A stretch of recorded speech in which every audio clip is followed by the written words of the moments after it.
Susan, and today I'm going to teach you how to do some self-range of motion exercises for your shoulders, your hands, your wrists, and your fingers. These exercises are meant to restore your motion in that limb that is weak, so you'll be able to do the things that you like to enjoy, but require the use of both your arms. Okay? So before we begin, I want you to remember 3 things while we're doing this.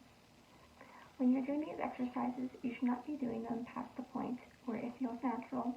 You should not force your arm to move past the point where would naturally start. The next one is you should not be feeling any extreme pain and discomfort while doing these exercises. If you are, I want you to cease them immediately.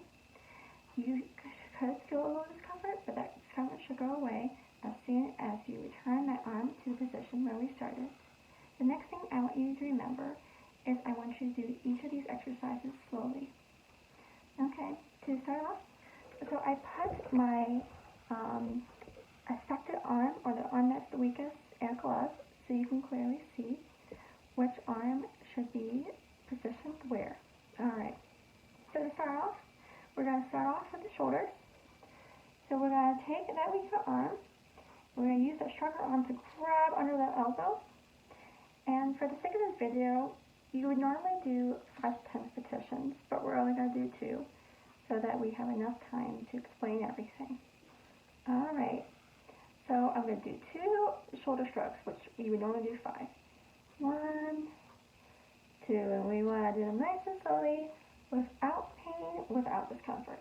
Alright, next we're going to do something I would like to call rock the baby. So you got to bring that elbow up to shoulder height.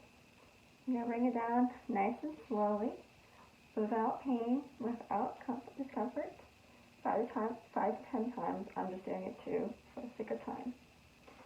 Alright, so next we're going to take those arms, we're going to raise them up in front of us, shoulder height, still having that weaker arm on top of the stronger arm, so having the stronger arm support that weaker arm, nice and slowly, without pain, without forcing it. Good. Okay, that should be it for the shoulders. Next, we're going to move on to the arms.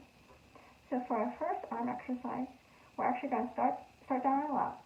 I'm going to bring my fingers up to show you for a second how I want you to interlock your fingers. So you want to interlock your fingers, and you want to put the weaker arm's thumb on top of the stronger arm's thumb.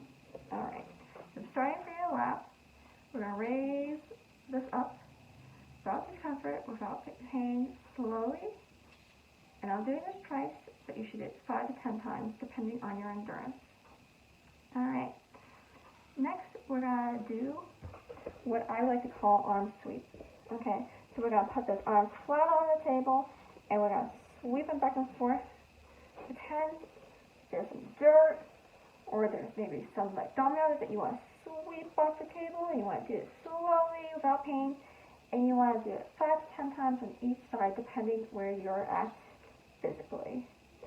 Alright, so for our next one, we're going to start with the weak hand on top, and we're going to flip pancakes.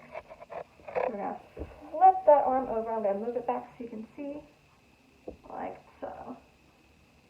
Nice and slowly, without pain, without discomfort. I'm going to do it 5 to 10 times. I'm just doing it twice. Okay, so moving on from our arm, we're going to move on to the wrist. So for our first wrist exercise, I want you to lay those arms flat on the table up to your elbows, and I want you to bend that wrist back and forth, kind of like the tail of a fish. Good. Next, I want you to take those arms and pretend like you're kind of shaking some dice. Nice and slowly, without pain, discomfort. Good. Next, we're going to move on to our fingers quickly. So for the sake of time, I'm just going to show you on 2 fingers, but I want you to do them for all 5 to 10 times. We're going to bend them up slowly, bend them down, bend them up. Not always in the palm. You should feel that stretch. Good. Next, we're going to put our fingers between our pointer fingers, our thumb, and we're going to move that in and out. I don't know if you can see it. In and out. Like that. Alright, that's all I have for you today.